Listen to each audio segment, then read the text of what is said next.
Evening టైంలో ఏదైనా snack తినాలనిపించింది అనుకోండి, ఎప్పుడు చేసే ఉల్లిపాయలతో కాకుండా ఇలా హెల్తీగా క్యాబేజ్తో వడ చేసుకుందాము. క్యాబేజ్ అంటే ఇష్టపడని పిల్లలు కూడా చాలా ఇష్టంగా తింటారు. అసలు క్యాబేజ్ అంటే ఎవ్వరూ నమ్మరు, అంత బాగుంటాయి. Hello friends, welcome to Hyderabadi రుచులు. నేను ఇందిరా. ఇప్పుడు మనం మంచి ఈవినింగ్ స్నాక్ ఐటెం చేసుకుందాము. క్యాబేజ్ మింట్ ఫ్లేవర్తో వడ చాలా టేస్టీగా ఉంటుంది. చేసుకోవడం కూడా చాలా చాలా చాలా ఈజీ. క్యాబేజ్తో స్నాక్స్ అంటే మీకు ఇష్టమేనా, లేదా మీకు ఇష్టమైన స్నాక్స్ ఏదైనా ఉంటే కూడా కింద కామెంట్ సెక్షన్లో కామెంట్ పెట్టండి. ఇప్పుడు క్యాబేజ్ మింట్ ఫ్లేవర్తో వడ ఎలా చేయాలో చూద్దాం. ఒక మిక్సింగ్ బౌల్లో సన్నగా తరిగి పెట్టుకున్న క్యాబేజ్ వేసుకోవాలి.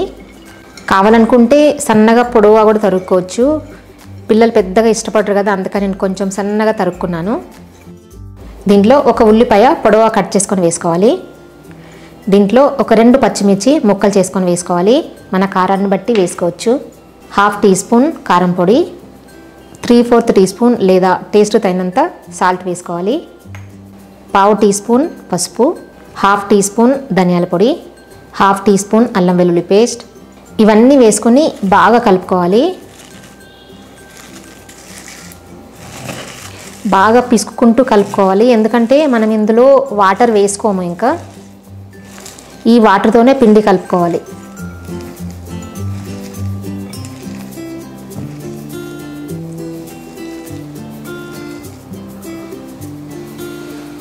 బాగా కలుపుకున్న తర్వాత 1/2 కప్పు బియ్యం పిండి వేసుకోవాలి క్రిస్పీనెస్ కోసం.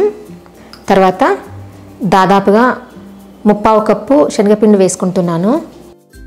కలుపుకుంటూ చూసుకుంటూ పిండి కలుపుకోవాలి. అంటే మనకి దీంట్లో క్యాబేజ్లో వాటర్ ఉంటుంది కదా, ఆ వాటర్తోనే కలవాలన్నమాట. ఇంకా పల్చగా ఉంటే కొంచెం పిండి యాడ్ చేసుకోవచ్చు. మరీ గట్టిగా ఉంది అంటే అప్పుడు 1-2 టేబుల్ స్పూన్స్ వాటర్ వేసుకోవాలి, లేదంటే వాటర్ అస్సలు వేసుకోవద్దు. ఇలా బాగా కలుపుకున్న తర్వాత కొంచెం కొత్తిమీర వేసుకుందాము. అంటే 1/4 కప్పు అంత కొత్తిమీర, ఇంకో 1/4 కప్పు పుదీనా. పుదీనాతో మంచి ఫ్లేవర్ వస్తుంది. ఇవన్నీ కూడా మిక్స్ అయ్యేలాగా బాగా కలుపుకోవాలి.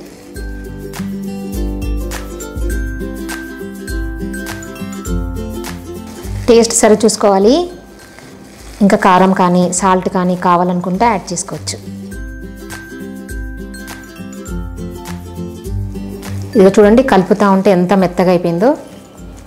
ఇంకా నేను ఇందులో ఇంకో టేబుల్ స్పూన్ శనగపిండి వేసి కలుపుకున్నాను. చూసుకుంటూ కలుపుకోవాలి. ఇంకా పల్చగా ఉంటే కొంచెం శనగపిండి వేసుకోవచ్చు. అసలు ఒక్క చుక్క వాటర్ కూడా వేయలేదు. ఇలా కలిపి పెట్టుకోవాలి. వడలు చేసే ముందు చేతికి ఆయిల్ రాసుకోవాలి. కొంచెం పిండి ముద్ద తీసుకుని ఇలా లెఫ్ట్ హ్యాండ్ మీద పెట్టుకుని ఇలా వడల్లాగా చేసుకోవాలి. నేను ఇక్కడ wholesome wood press sunflower oil వేసుకుంటున్నాను. ఎలాంటి కల్తీ కానీ కెమికల్స్ కానీ కలపకుండా తయారు చేసిన గానుగ నూనె.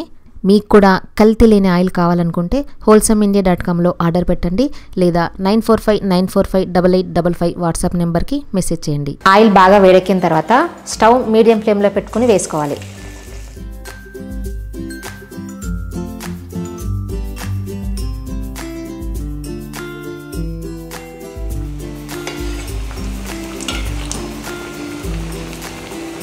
రెండు 3 నిమిషాల తర్వాత నెమ్మదిగా తిరిగేసుకోవాలి.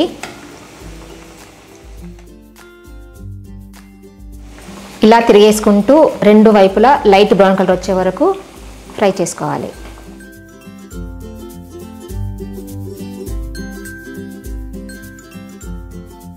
గోల్డెన్ బ్రౌన్ కలర్ వచ్చిన తర్వాత ఆయిల్లోంచి తీసేసుకోవాలి.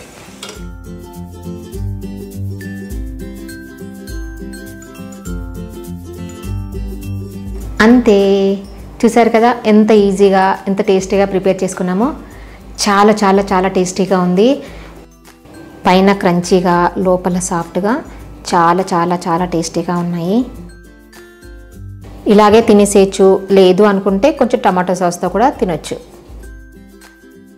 తప్పకుండా ట్రై చేసి పెట్టండి. పిల్లలు మాత్రం అస్సలు గుర్తుపట్టరు. ఇది క్యాబేజీ అంటే కూడా అసలు చెప్పినా కూడా నమ్మరు, అంత బాగుంటుంది.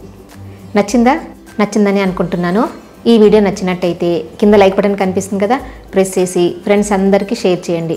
సజెషన్స్ ఏమైనా చెప్పాలనుకుంటే కామెంట్ సెక్షన్లో కామెంట్ పెట్టండి. నా ఛానల్లో ఎవరైనా సబ్స్క్రైబ్ చేయని వాళ్ళు ఉంటే తప్పకుండా సబ్స్క్రైబ్ చేయండి.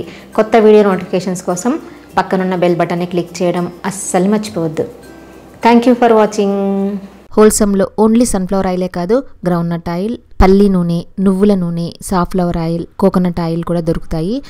ఇవే కాకుండా మైదా కానీ రైస్ కానీ లేకుండా ఓన్లీ మిల్లెట్స్తో తయారు చేసిన instant dosa mix, idli mix, upma mix, pongal mix, khichdi mix కూడా కావాలనుకుంటే wholesameindia.comలో ఆర్డర్ పెట్టొచ్చు, లేదా 9459458855 వాట్సాప్ నెంబర్కి మెసేజ్ చేయొచ్చు.